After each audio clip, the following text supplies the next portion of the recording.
Okay. Are y'all ready to get started? We know that some of you have to leave at 1:30, so we don't want to take you too far over that. And if you do have to leave at 1:30, we will not be offended if you just join us. Thank you all for being here. Should we just do our introduction? Yeah, so thank you all for coming. My name is Cassia Rutledge. I'm a public defender in Portland. I've been doing that for about 9 years now, which if you don't know about public defender life, we have dog years, so I've basically practiced for about 70-something years. I right now do major felonies, so that means I take kind of high-level rapes, murders, and kidnappings. In addition to that, I do a lot of social justice and anti-racism work. I've been doing kind of white privilege anti-racism work for about 15, maybe even longer years, and then kind of took a break when I was in law school because you really can't do anything else but law school when you're in law school. And have really started to double down on my efforts since law school, particularly with the legal community, because I think there's a lot of opportunities for growth in talking about racism and having courageous conversations in the law. And I'm Rakeem Washington. Cassie and I went to law school right around the same time. I started doing juvenile delinquency and child welfare work out of law school and did that as an attorney for several years before moving into the education realm. Now I teach with Portland State University, race, class, gender, social justice course. And then also work with the Portland Reporter newspaper, which is a minority-run publication in Portland. So thank you all for having us here. This hour is going to fly by really quickly. But what we want to do in an effort to create some continuity and some family in this space, we want to have everyone go around and just introduce themselves, state your relationship to Willamette, and what do you hope to get out of this training. We'll be back here 2 more times, and this will be the same group for the most part that we have together with us, so we want to start to establish some of that. I don't mind starting, and before I talk about myself, I just want to say for anybody who's hungry and anxious about where the food is, it's coming. It should be here within 5 minutes, and I'll apologize for the disruption. So I'm Erin with Shelby. We sort of planned to bring this thing here to Willamette, because I think there's a big need for those of us who want to be allies. I'm a law student, and what do I hope to get out of this training? I want to get better at understanding how to call people in and when to call people out when I recognize racism. I want to get better at recognizing it and kind of approaching it with a clear head. I'm J.R. Carabokia. I am the person in charge of admissions here at Willamette, and I think in my work, bias, racism, comes out in many, many different forms, and so I hope to get better at my job. I'm Sophie. I work here in the CLA for the Alumni Engagement Department. I really would like to lose some of my ignorance. I was raised in a really white community and family, and they're still like that. And I'm trying to figure out what I can do. My name is Nick, and I'm a law student. And we love to echo what Erin said. I think there's surely, smarter and more thoughtful ways to engage in these dialogues than people necessarily have the natural capacity or awareness of, and I think it's important to raise the profile of that. My name is George. I'm also a law student. I too grew up in a very small rural white community that was very race-centered, and I've worked since then to broaden my horizons and try and help minorities, and just looking for more ways to do that. Okay. Yeah. Thank you. I'm Ari. I'm an undergrad, and I feel like in spite of like a really solid background between that I've had through AES, I think I still say ignorant things, and I also think that I maneuver in and out of spaces that are very white, and would like to figure out a way to relate to those spaces and speak up in those spaces is gonna still be like professionally okay for me, but it's also gonna like open up conversations that like aren't being had in those spaces and like me. Hi everyone, I'm Ian. I come from China and I'm a professor in China, but now I'm a business scholar and college enrollment.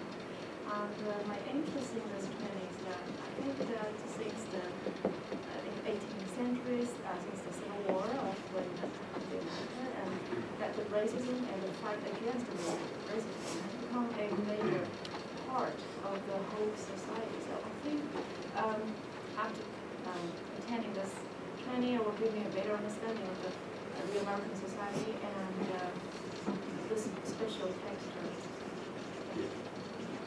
I'm also a visiting scholar to College of Law from China, and I ever heard I have a dream delivered by Martin Luther King, and I want to know more about anti-racism. My name is Brandon Myers. I work here at the law school, and I never really experienced racism until I came to Salem, Oregon, even though I'm from Albuquerque, New Mexico, and I have a my family is blended. I'm married to an Anglo, and so I It's just... okay to say what. Okay. Anglo-Saxon wife. And our children are both white, and like I said, I never experienced racism until I came here. And so I need to learn how to better cope with that, and then to also not be a part of that. And I may say some things that you all will that make you fidget a little bit over the course of the next hour. You may just have to embrace that. We'll talk a little bit about the ground rules for the course in general. So please don't take it any other way than just an attempt for us all to sort of grow and understand some of the issues. Thank you for sharing. I'm Sarah Carlson. I'm the manager of communications for the law school here, and I would just like to broaden my horizons and see why My name is Sarah Brown, and I'm working in the library. I need to be better. I think our whole society needs to be better, and it has to be great I'm Nell. I'm an undergraduate at Willamette, and I'm hoping to better recognize and address racism seen within myself and within others. I'm Rebecca Burbeck. I'm the Director of Development here, which is a fundraising position. I thought I wanted to do this to be a better resource for students and for our future alums and our current alums. But I'm also in a multicultural family, and we moved here from Los Angeles, and we're experiencing some racism in the town. I'd like to be an advocate. Yeah, my name is Gordon Roth. I'm a second-year law student at Willamette. What I want to get out of this is I think there's a difference between not being terrible and being awesome. There's a big difference. I think a lot of people know how to not be terrible, but a lot more people should learn how to be awesome. That is, I like that. We should make a bumper sticker. Learn how to be awesome. I like that. I'm Paul. I'm a law student here, and what I want to get out of it is a better understanding of the conversation. My name is Shelby, as Aaron said earlier. I'm a law student here at Willamette, and I hope to be a better member of the community. You know, I want to learn how to be a better accomplice, and like Aaron said, learn how to, call people in and know when to call them out.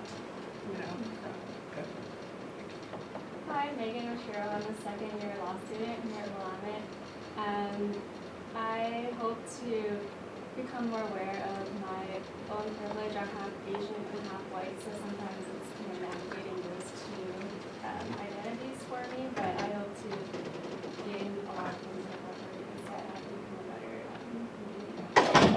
Thank you. My name is Melissa Yoder. I'm a second year here at Willamette, and I want to get better at being able to have a conversation and not feel overwhelmed in trying to get involved in a conversation. I find that when people are having a conversation, sometimes it's uncomfortable, and I want to try to break out of that uncomfort zone. My name is Julie. I'm an undergrad right now studying anthropology. And I'm here because I want to know what being an ally means in a very actionable sense of the word, instead of just like saying you're an ally. Yes. Travis Merritt, I'm a law student here, and I just want to learn more about the subject and understand my own inherent biases. Did you want to go to my ceremony? I mean, I can always eat up all the air in the room, but no. So part of the reason that we wanted to write them down was so that we can help over the next 3 sessions craft things that are actually useful to you, as opposed to just like telling you what we think you should know. I also am the worst speller in the whole world, so whoever used the word maneuver, I'm coming for you. Oh, look, I'm supposed to be, I am supposed to be in Blanton County right now. Oh well, yikes. Do you need me to call somebody? No, I'll do it. You're striking today anyway, aren't you? I am striking today, so. Yeah, do you want to go again? Yeah, so this is kind of the 3-week session. We wanted to do a 3-week format because these conversations are super hard. We have an entire lifetime, and in fact generations, for those of us who are white, of accumulated stuff that comes to us in these conversations. So 1-hour session seemed not just like it wouldn't do service, but almost an insult to the concept of learning how to have these conversations and learning to address privilege. So what we'd like to do or what we've broken it down is today we're going to talk about identifying and evaluating privilege, kind of some of the basics, ground rules, just so we all have a common language and we build kind of a family or community today. Next time, which is Wednesday, March 15th, we will work on decentering whiteness. And we'll talk more about what that means. And then the last time, we're going to use, at least our goal is to actually give you hands-on practical skills to be able to help interrupt racism when you see it, using Theater of the Oppressed model from Paulo Freire and some other people. So that's kind of the goal over the next 3 sessions. And what's next? Should we break so people get lunch really? So After the acknowledgements, and then let's break. So the first thing is we wanted to first and foremost thank particularly Erin and Shelby for organizing this. This has been fantastic, and it's been really great for us to kind of participate in that. Second of all, I always start all my acknowledgements with understanding that we are on stolen Native American land right now. This university was built using most likely slave labor and the skills of Native folks and Asian folks and Latinx folks. So acknowledging that the very space that we're occupying was stolen, I think is an important piece. And second of all, that most of the concepts and the work that we're going to talk about are not anything that Rakeem and I created or were the pioneers of, to use a colonialist word. They are things that we have thought about, but they are the work of people of color, and particularly queer people of color and women. So we want to acknowledge that as well. And then you had an acknowledgement as well. Yeah. Oh, on the actual thing? Yeah. Oh, just, yes, I did. I do have an acknowledgement. Particularly I want to acknowledge that for people of color, this conversation often feels a little bit different than it does for white folks, for white people. So we want to just recognize that, and we're very intentional as we're having this conversation to include everyone's voice in there, but also be mindful of the fact that people of color experience this conversation more often and a little bit differently than what we'll talk about in here for the most part. Okay. Now, should we break for lunch really quickly? If you all grab some hustle and food. grab some food, then you can eat while we talk, and we'll get done. Can we leave that up? Yeah. As you're grabbing your lunch, and we'll go through these really quickly. These are the ground rules we've set out for this course and the next 2 that are to follow. So have a look at those as you're waiting in line. Reflect a little bit about what you think those might mean, and then we'll go through them when everyone else has a chance. Yeah, just real quick. I just forgot.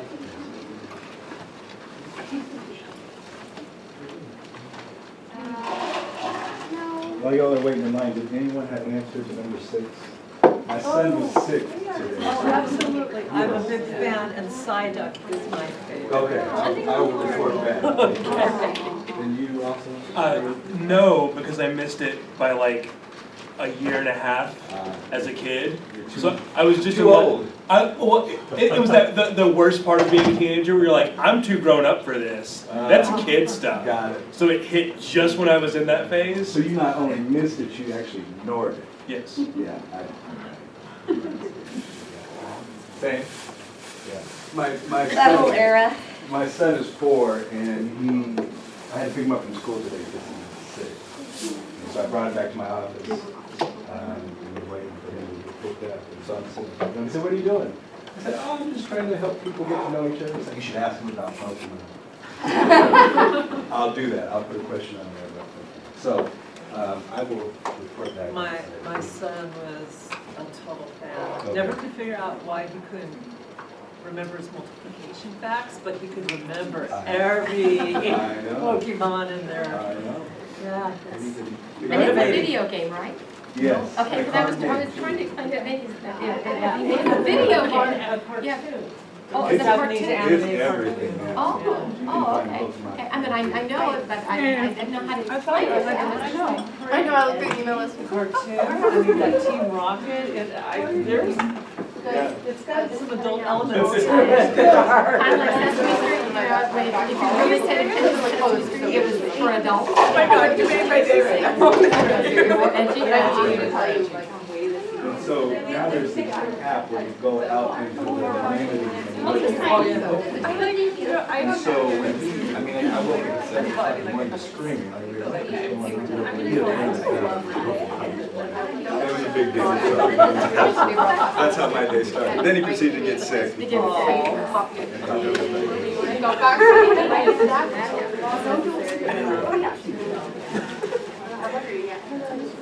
It is a bonding. Yes. It is a bonding.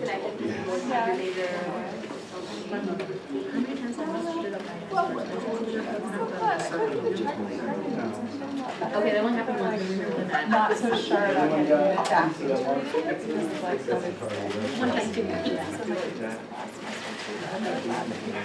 Like it or not, we get anything out of it because we rely on it. So bad.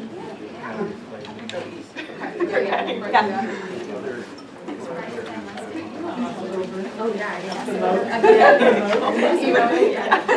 I'll drop something in your mailbox. Oh my God, please do. I would love that. Nobody forgets those letters. Oh, I did. She just brought some. Like just.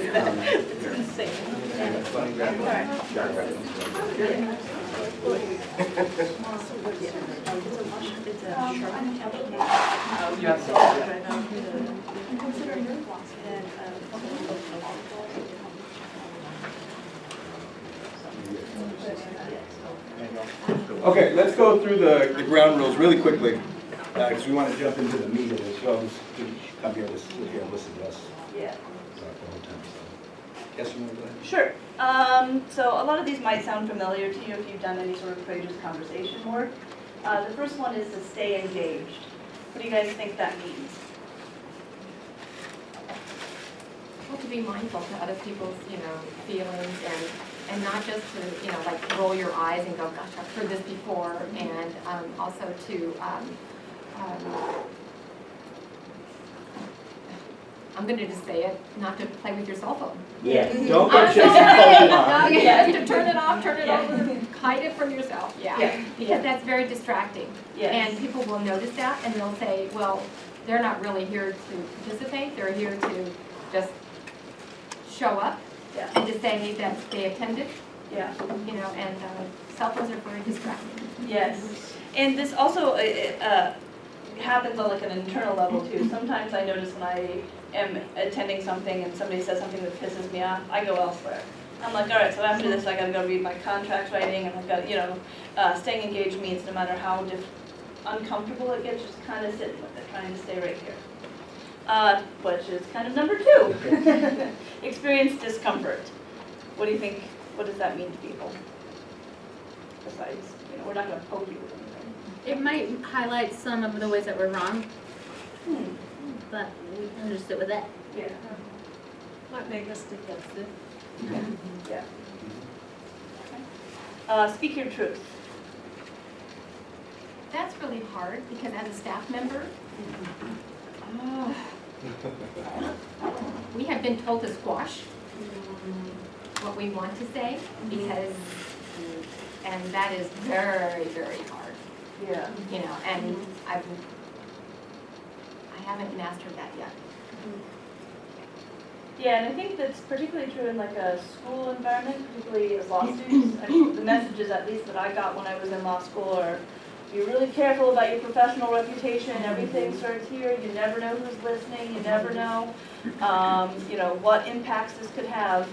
But I have found personally for myself, and I think it's probably true for most people, is that not living a genuine life or not expressing myself in the way that is true to myself is never, like, it's never going to make me the good lawyer, the good professional that the law school wants me to become. That it's more important to be honest and truthful, even though it's difficult. Yeah, go ahead. I just sort of also wanted to suggest, like, I've had a lot of conversations lately with white feminists about, like, messed up things that other people have done. And while I think sometimes it's useful, most of the time it's designed to be self-aggrandizing. So, like, maybe just, like, checking yourselves on that. Yes. Yeah, that makes sense. Consider others' voices. What do you think that means? Everyone's considering others' voices. Yeah, it's true, yeah. Good. I think it goes back to the experiencing discomfort, because if you're not listening and understanding what the other person is saying, then you're not actually relating to them. And you have to be able to take in what they're saying and think about it conceptually, and then put yourself in their shoes to understand how they felt. Otherwise, we're never going to make a proper connection. Another piece of this I think we were talking about with it is that one of the hardest things when you learn to decenter whiteness, particularly for those of us who are white in the room, is when is my voice important to be heard and when can I not, when should I take a step back so other voices can be heard. So consider the relationship to the room and the energy and whether or not this is a time for your voice to come up if you are constantly you know, engaging and other people are maybe not. So just consider that as well. Accept and expect non-closure. Who thinks we're going to fix racism in the next 3 days? Yeah. These are going to be issues that you're going to leave with. You may have some things that you're like, I really didn't understand that or didn't like that, or I don't get that, or I disagree with that. Just those are going to success if you walk away a little bit more unsure about things. Yeah, can I have one Yeah, thing go to ahead. that? Yes. We'll leave our contact information, so there may be questions that you want to ask before the next session. You'll be able to send those out to us. We can either tackle them one-on-one if it's something you want to keep private, or have it prepared for the group when we come back. So, non-closure doesn't mean it's over. It just means that we may walk out of the room with not all the answers. No fixing. This is one that I add to the list. It's not typically on the list, but one of the things that particularly us white women like to do is when there's something uncomfortable happening or somebody is sharing an experience of racism in the room, we want to jump in and solve that and fix it, as opposed to just letting that person speak and sitting with that discomfort or, you know, jumping in. One of the very common microaggressions, which is a word we'll talk about probably in class 2 or group 2, is the concept of when you try to make somebody feel better, you can oftentimes invalidate their experiences by telling them that what they've experienced is not your experience. So if somebody in the room is uncomfortable or crying or upset about something, try not to jump in and fix it. And then last, we're going to ask that you focus on race for the next 3 sessions. This is not to say that gender, sexual orientation, transphobia, is, you know, issues around religion, issues around disability are not important. They all are super important. And a lot of the skills and information you're going to experience in the next 3 sessions are going to help you with those conversations. But it's important to tackle an issue, and particularly one of the ways that a lot of these conversations end up getting derailed is by adding other conversations as a means of not dealing with the race issue. if that makes sense. So as hard as that's going to be, we're going to ask that we just focus on race for these next 3 sessions. And then the bottom just says, we intend this to be a conversation. The front part is kind of heavy loaded, us talking to you, but we're going to be done with that in a second here. We want it to be engaging and conversational. And while we do have an agenda, we are not agenda bound. If we need to stop and spend the whole rest of one time working on one thing, we will do that. We want this to be fluid and useful. So we're already, I think, about to go off script, but it came up before everyone got here.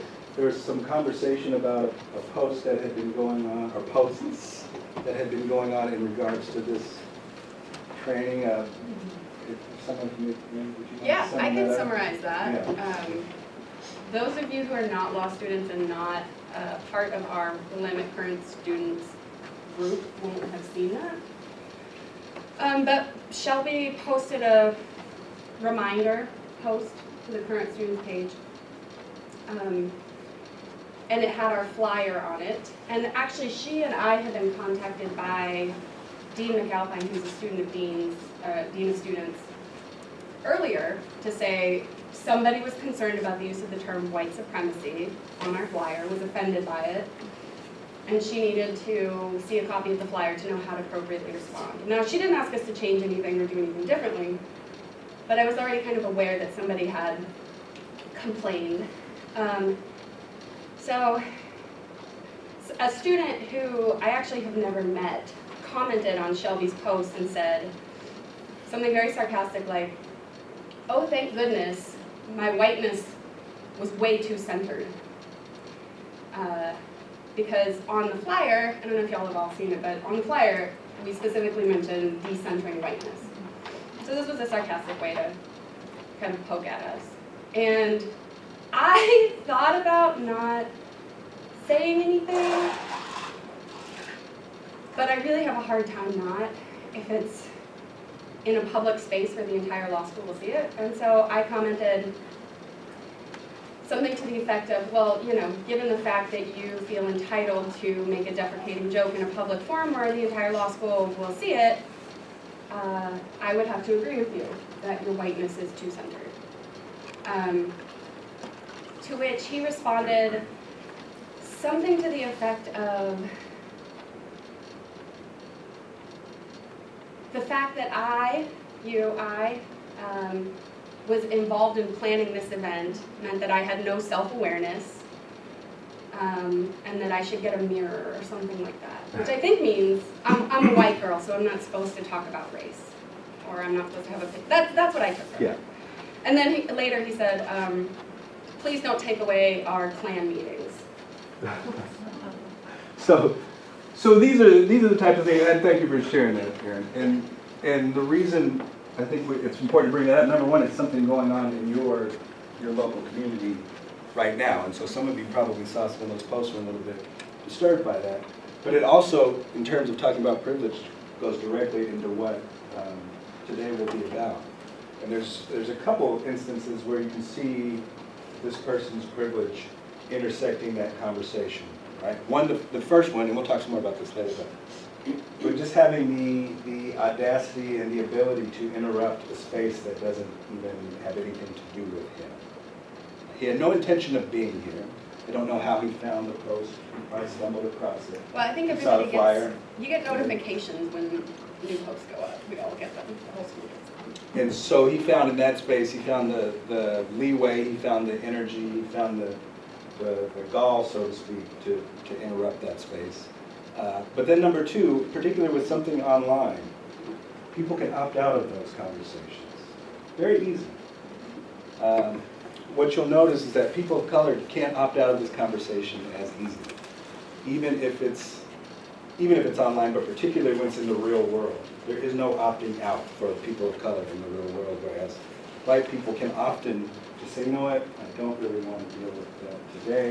It doesn't necessarily affect me immediately, so I don't have the energy or the space for it. People of color rarely have that ability to say, you know what, I don't want to have this conversation today, because it so directly affects who they are as human beings. So I'm glad that you stuck around and fired back a little bit, just to make sure that he was aware that there are other people paying attention to what he's saying, and it doesn't necessarily stand. So we're going to show a really quick video. It's only 5 minutes. But we want to use this video to help you all frame in your own minds the way we're going to spend the next half hour here and 2 hours in March and April. Please let me know if you, oh. If you don't, that's okay. It just played 2 minutes ago. You all saw it play 2 minutes ago, didn't you not? You have to just refresh it. Yeah. It's also a public defender computer, which means they don't work 90% of the time.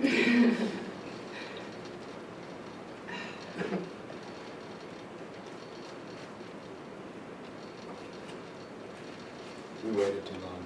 We did, it's all right. Should I keep going while you're... Yeah, just keep talking. Say Okay. something important. What the video really talks about is the levels of racism that are pervasive throughout American society. We are usually very attuned to overt acts of racism. Everyone in this room would be able to spot that out. You see someone call someone an epithet, or you see someone get denied access to something because of their color, and that's why they're told that. We can all point that out. Some of the things that are harder to distinguish are episodes of racism that lie embedded within systems and institutions, education, healthcare, the criminal justice system, etc. So part of what that video was designed to do is just to remind us that as we talk about privilege in general, we're not going to spend a lot of time talking about individual overt acts of racism. And the reason we're not going to do that, because if you all can't push back against those, we need a different training in general. And I don't mean that to sound flippant, but if that is something that's still a struggle, we just need to start from a different place. The fact that you all came here knowing what we were going to talk about suggests that you're looking for more tools, you're ready to come in and find some other avenues to work on some of those other things that are a little harder to identify when you see them. Are we out? Yeah, let's keep moving, and then we can always come back to it. Okay. So one of the things we need to do is, what was the next thing? We need to define what privilege is in general. And I'm going to just share a couple things really quickly, and then ask you all to jump in and tell me what you think. So the way we look at privilege, we need to first dismantle that. We need to deconstruct that. What happens often with any word, lots of students know this best. You can use words to say whatever you want. Sometimes one word can mean 20 things, sometimes it can mean 30 things. Lawyers become very artful in the words they use and the words they choose. They do that on purpose. Privilege has taken over so many new meanings now that a lot of times when we talk about privilege, we're not having the same conversation. And what we find is that people of color have a different conversation about privilege than white people. So the lay usage of the word privilege is more of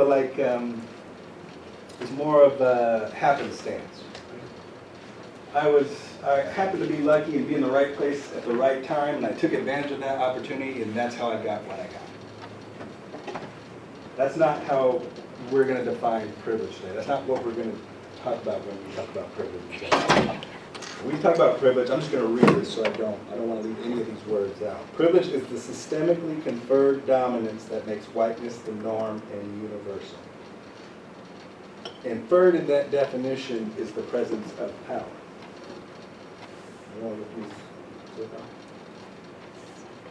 The social power and the advantages, rights, and protections for white come beyond the advantages, rights, and protections available to everyone else.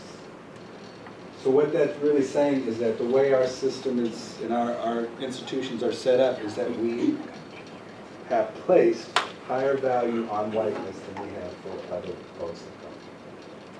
And we can think about that in a lot of different ways. We'll show you some examples of how to think about that. But what I want you all to do for a second, and we can do this out loud, we can do it in small groups. How do we say we're going to do it? Small groups. We can do small groups, yeah. Small groups.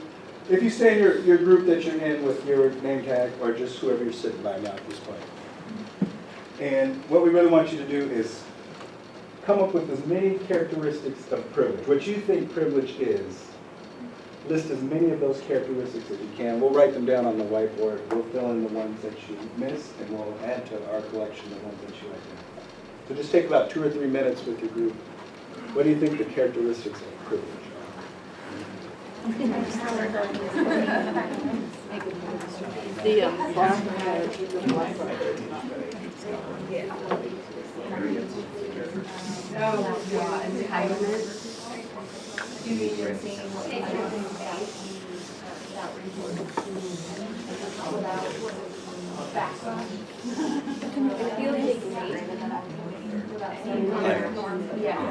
Right. Or just, yeah, maybe. Feelings anyway, yeah.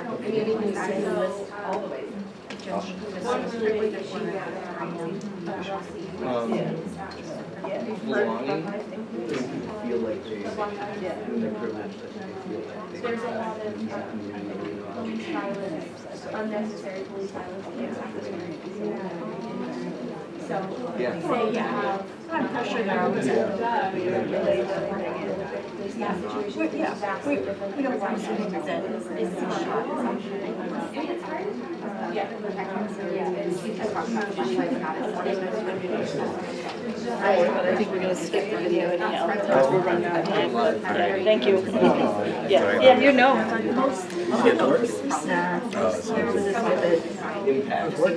I know. The thing said that something about 10 minutes that we don't have more. I feel like I follow The only thing I can think of is like if you would log into a similar to like logged into Wise and then your session expired. I don't know if obviously this isn't Wise, but if something similar happened, that would. Okay. But Okay. Thank you. sorry.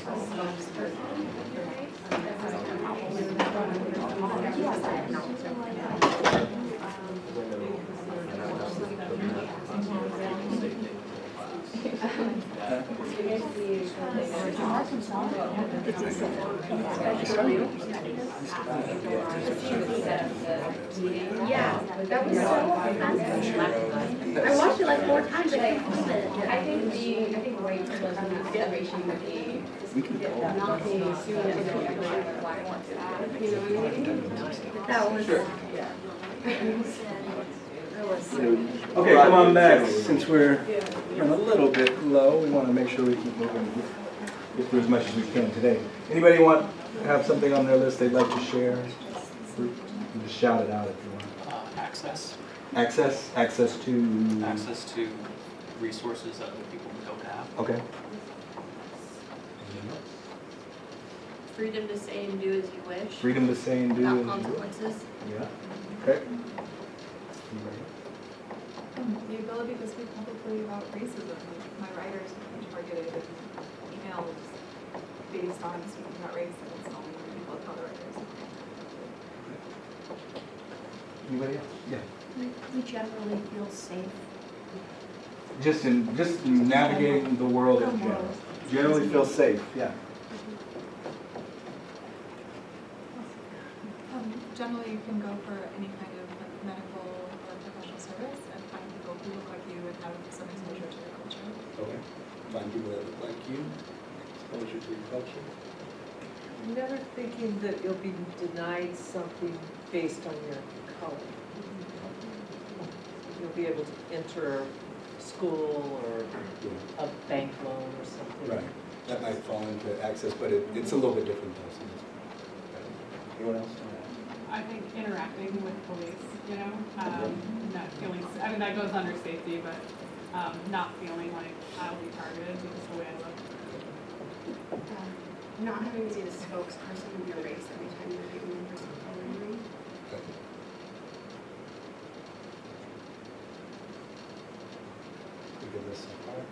Yeah. The ability to be believed when you bring charges against people. Just veracity and truthfulness, the appearance of those things in general. Okay. Anybody else want to add to that? I think being shocked by the election, you know, was a result of privilege. Yeah. You know? Yeah. Someone said to me, I have a mentor, she's white, I've known her for 15 years, I took a class from her a long time ago. And we were talking 2 days after the election, and she was sobbing. She just said, I can't believe we let this racist man into the office. I said, how many racist presidents do you think we had?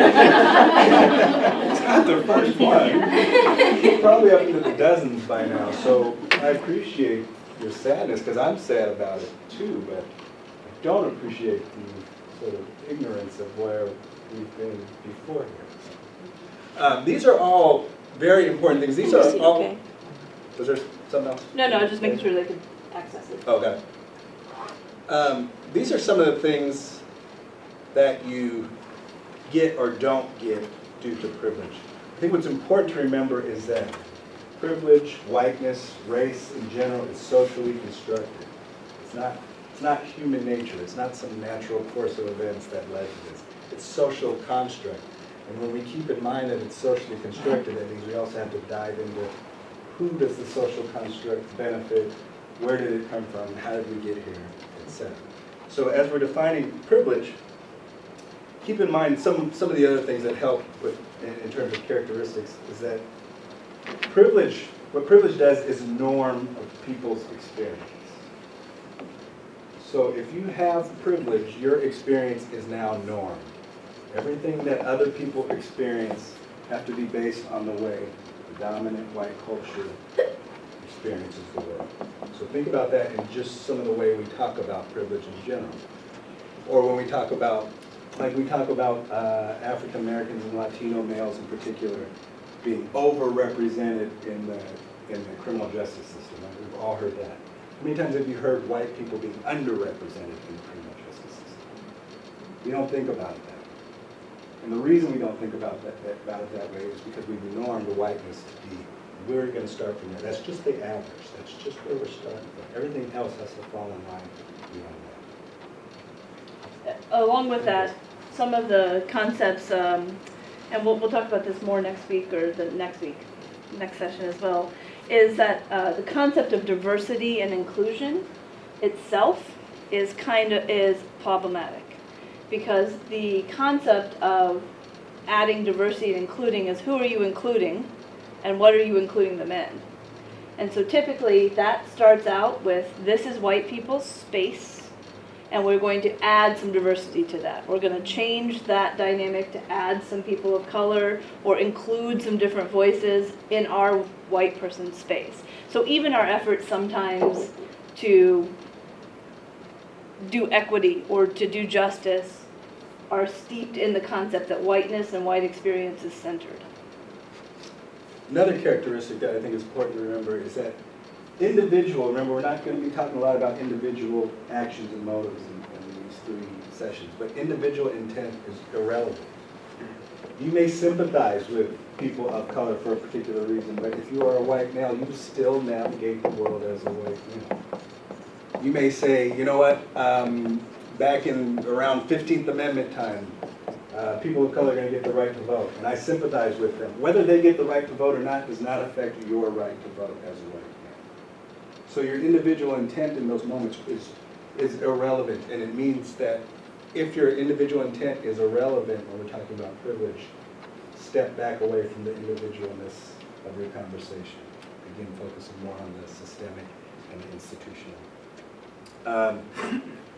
Another characteristic of privilege, it tends to be invisible, particularly to the people that have this privilege.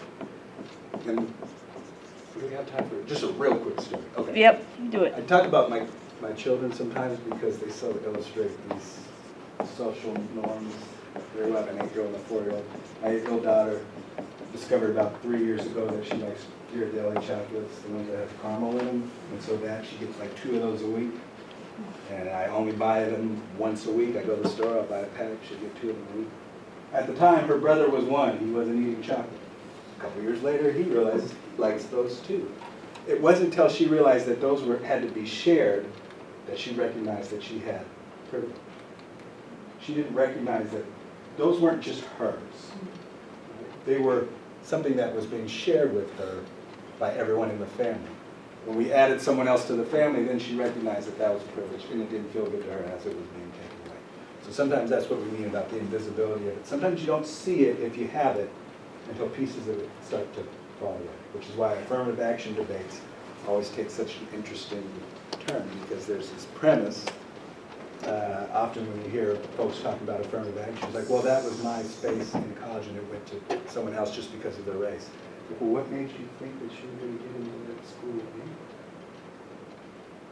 Right? That question alone makes you pause and say, well, I don't want to guarantee me a spot. It wasn't like they gave me a spot and then said, actually, nope, we can't have it, we're giving someone else. You just never got in. What makes you think you were going to get in the first place?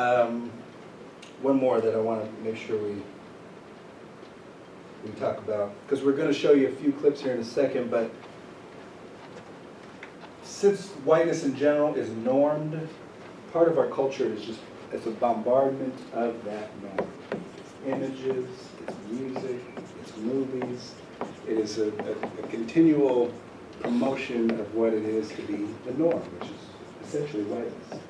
And so Cassie has got quite a few slides that you all might find a little bit entertaining as we look through them. Some of them you won't even think about until you see them. You're like, oh yeah, that makes plenty sense. Others you probably would already expect to see. So, what movies are these? Can you see the screens okay? Dangerous Minds. Yeah, Dangerous Minds. Freedom Riders. It's basically Dangerous Minds. They're basically Dangerous Minds twice. Anybody seen these movies? Freedom Riders. Basic premise of both of them is white female teacher comes into poor, disadvantaged classrooms of color and lifts up the poor, disadvantaged children of color with their brilliance. Can we go back to the Bachelor one? Yeah, okay, yes. Okay. Do you want, should I do it? Well, You do it. I don't watch The Bachelor, Yeah, but I know the basic premise of this to know that we have a really big problem here potentially. She's the Bachelorette, right? She's the star of the show? She This just next got season? announced, I guess. I am not a Bachelorette watcher either, but she just was announced as the new Bachelorette. So she will have her pick of 30. And so what happens is, we're not going to get into all the sexism that's going on. Yeah. We'll save that for another day. We're just talking about race today, but isn't what happens is she was a Bachelorette on a previous series, right? This season, I guess. So the question I have, as soon as I see this ad is, okay, how many black men are going to be on The Bachelorette? And what on earth happens if one of the last remaining bachelors is a black man and then they have to give him his own show, The Bachelor, next season, and now we have a black male star in that scenario? Is that really where they want to take this reality show? My guess, my experience in the world would be that no, somehow they're going to either find the one black male that she wants and match them up, or they'll just be white males at the end, and so the next person after that would be a white. I could be wrong. We'll find out later. And it's interesting study in whiteness centered because she is being touted as the first black Bachelorette. Anybody remember when the first Bachelorette happened? Did anybody hear that she was the first white Bachelorette? You know, the standard is white. These are white spaces, and so this is somehow different than what we all were experiencing because she's the first black Bachelorette. Right, George Washington is known as the first white president Yes. of the United States. Yeah. Oh, I should have put in. I'll put it in for next time or send it out to you. But anybody see what Pence did for Black History Month? Oh, yeah, the Lincoln thing. Oh, Yeah. So Vice President Pence's Happy Black History Month First tweet on Black History. Yes, was Happy Black History Month. I think it's important to honor the contributions of Abe Lincoln who freed the slaves. Like literally that was his post for Black History Month. Yeah. And so then a whole bunch of people posted afterwards comments like, in honor of Pence Black History Month, I'd like to honor Joe Biden, who was the first vice president to a black president. Or in honor of Black History Month, we'd like to acknowledge the bus driver who told Rosa Parks to move because without him she could have never moved. Again, we're so centering whiteness in these discussions that we can't even see what's happening. And it sounds ridiculous except you realize that that was the vice president. Yeah. Now if it was Connor from who knows where in Salem that was doing that, we'd say, oh, okay, he's trying to stir the pot. That came from the vice president. So we'll just go through a couple more of these. Last Samurai with Tom Cruise being the hero. And then this is why this discussion came up. I just saw this trailer the other day. And how much of it did you watch before? About 20, like 2 seconds. I'm done. The Great Wall. Matt Damon, the great white savior, comes in and defends the Great Wall of China. Left one is McFarland's USA, so Latino folks. This is Gran Torino. Even old school movies, Rocky, Lawrence of Arabia. Yeah. These are more your speed. Yeah, Princess and the Frog. I've seen Princess and the Frog 35 times. I know it by heart. I would sing the song for y'all if I could do it. I'm a terrible singer. So you might look at that picture and say, what on earth is wrong with that? There's nothing wrong with it. Disney is finally trying to get a black princess on screen. That's great. Leaving sexism out for now. We started on that part. But if you were to dig a little bit deeper and watch more of the movie, you'll recognize that her love interest, sexism on the side, her love interest is a very, very, very light-skinned person. Very light. Almost to the point of someone said, you know what, he looks a little bit dark. Let's dial it back a little bit. This is a kid's movie after all. And so as you watch the movie, you can't help but notice the glaring differences. There's no, it makes no sense in the plot for him to not be similar color as Princess Tiana. That is the prince, actually the frog, stayed the frog for most of it. Then he turns into a really light-skinned minority. That's the bulk of it. Even movies that are contemporary and meant to uplift have problems. This is The Help in the bottom left-hand corner here. And then anybody know what this movie is? Stonewall. Stonewall, which not only completely recreated history in that the leaders of Stonewall were trans women of color, and they put this white cis dude in the front of the movie. Like, Stonewall is an actual event in history, and they completely removed history to add a fictional white cis male character as the lead. And what's really important for us to remember when we're talking about whiteness in general and how that relates to privileges, these images that we're getting here start at a very, very, very young age. Remember, it's socially constructed, which means it pervades every developmental age. So that cool running thing. I mean, gracious. What if you saw this picture without the title of it on there? What on earth would you think? What is John Candy doing? John Candy. But think about in your own. Go take yourself back to second grade for a moment. Think about what you learned about indigenous peoples the first time you heard about indigenous peoples. That most of us would have had a common experience. What was one of the first things you learned about Native Americans in grade school? That they saved white settlers from starving. They saved white settlers from starving, right? The settlers come over to what is now New England. It wasn't that then, of course. And they helped them get through a harsh winter, right? I think that's how the story is, if I remember correctly. What are some of the other things we know about Native Americans based on our schooling? Yeah. They're aggressive savages. Aggressive savages, right? Not a civilized culture. Not civilized culture. What else do we know about Native Americans? Just from school. Like, these are people that we trust to teach us things. What else do we know? We learned that they lived in the area that I lived in like the 1500s, and then they all disappeared. And then they all disappeared. And in terms, oh, go ahead, Gary. Chief Joseph is this huge heroic figure for knowing when to quit and give up. Right. And what we realize if we do some real digging on is that every instance of education about indigenous people has to do with their either usefulness to whites or their disagreement with whites. It's all centered around how they related to white. We know nothing of music, traditions, culture. You're not taught that in the classroom in your second, third grade. You're only taught about how their presence affected whiteness across the And talking about that locally, Portland just had an initiative created by an organization called APANO, which is the Asian Pacific American Network of Oregon. They're actually a youth group called Ally. Petitioned the school board to add an ethnic studies class as a requirement to Portland Public Schools. So 2016, the first ethnic studies class. So this class is going to talk about all the other people in the entirety of the world in one semester, because we don't get that in our regular education. We just get white studies for the rest of the time. So even these two movies, and I think this is the last one, like this picture is just as iconic as it could be about the concept of a white savior. Oh, goodness gracious. Yeah, it's just, yeah. And then even the ones that are close and dear to our hearts as public defenders and social justice warriors, even this has an element of white saviorness to it. So, I don't know. Should we wrap up? Go ahead. Yeah, how are you guys doing on time? I know we're almost done at 1:30.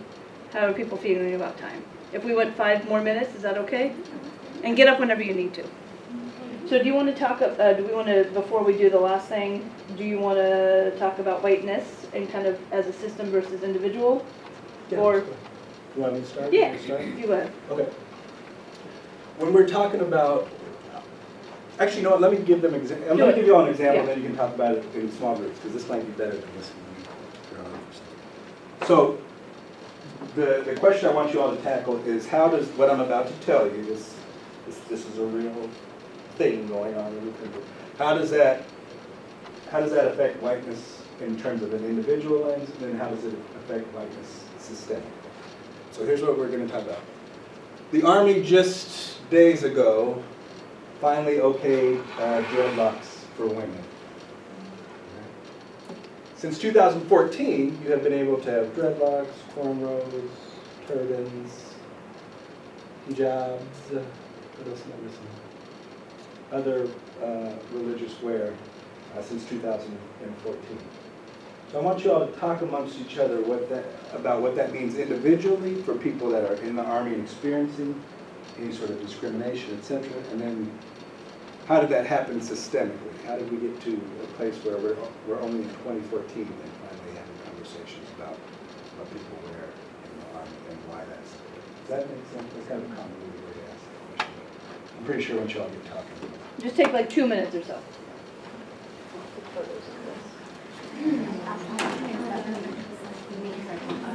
I didn't know that. And I think it's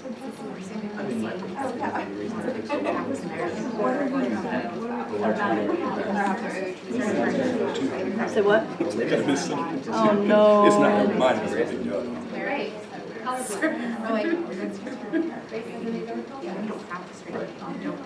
I mean, I think also there's something about like,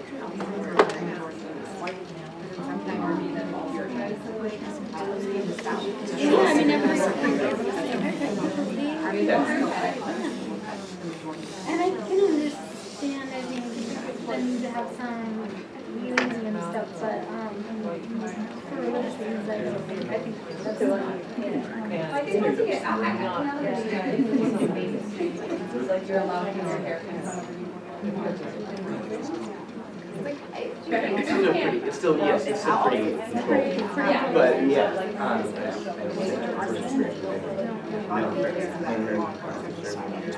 but yeah, I think you're right. That even wisdom and trying to build a military, but I agree that there's a point where you can tell that Army washes away if you're allowing other people, white people, and then there's supposed to express. Maybe just 1 more minute. the military is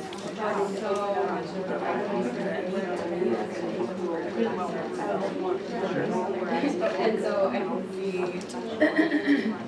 huge backlash. I can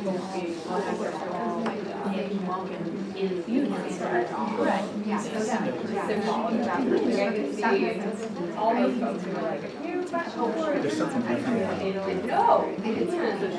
You know, people who break down. Yeah. Changing format. Sure.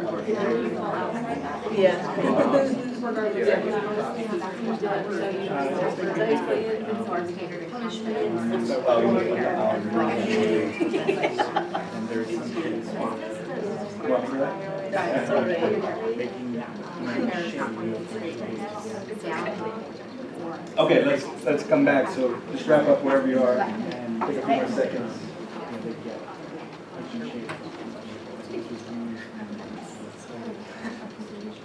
Okay, and so as you all, I'm just gonna move to the back so I can see all of the. As you all highlight things, we'll try and decide as a group, should we put that in the individual